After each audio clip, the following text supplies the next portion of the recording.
আসন্ন জাতীয় সংসদ নির্বাচনকে ঘিরে সামাজিক যোগাযোগ মাধ্যমে ছড়ানো হচ্ছে নানা ধরনের মিথ্যা তথ্য।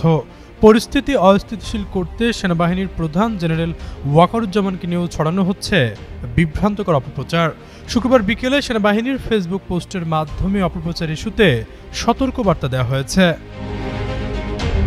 ওই পোস্টে মিথ্যা তথ্য ও ভিত্তিহীন কিছু কার্ড যুক্ত করে ক্যাপশনে লেখা হয়, ইদানিং পরিলক্ষিত হচ্ছে সামাজিক যোগাযোগ মাধ্যমে বাংলাদেশ সেনাবাহিনীর প্রধানকে জড়িয়ে নির্বাচন পরিচালনা সংক্রান্ত বিভিন্ন অপপ্রচার চালানো হচ্ছে।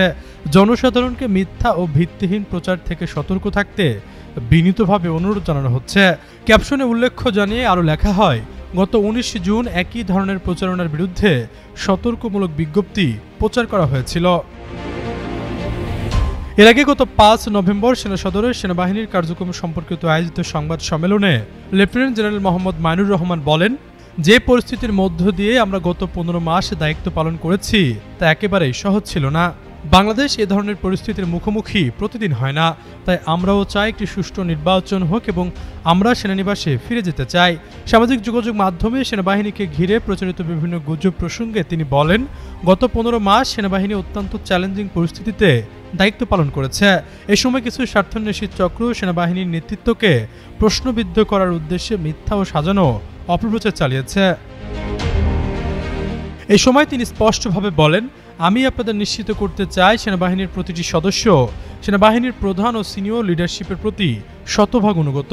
যে কোনো সময়ের তুলনায় এখন সেনাবাহিনী আরও ঐক্যবদ্ধ, শৃঙ্খলাবদ্ধ এবং ভ্রাতৃত্ববোধে দৃঢ়।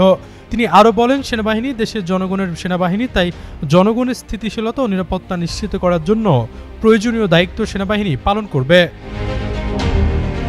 নির্বাচনকালীন সরকার ও নির্বাচন পেছানোর কথা শোনা যাচ্ছে এমন প্রশ্নের জবাবে মোহাম্মদ মঞ্জুর হোসেন বলেন, বাংলাদেশ সেনাবাহিনী একটি সুষ্ঠু ও অবাধ নির্বাচনের জন্য সরকারের যে ইচ্ছা এবং গাইডলাইন দেয়া আছে এবং নির্বাচন কমিশন যে পরিপত্র প্রকাশ করবে সেই অনুযায়ী বাংলাদেশ সেনাবাহিনী সর্বাত্মক সহযোগিতা করবে।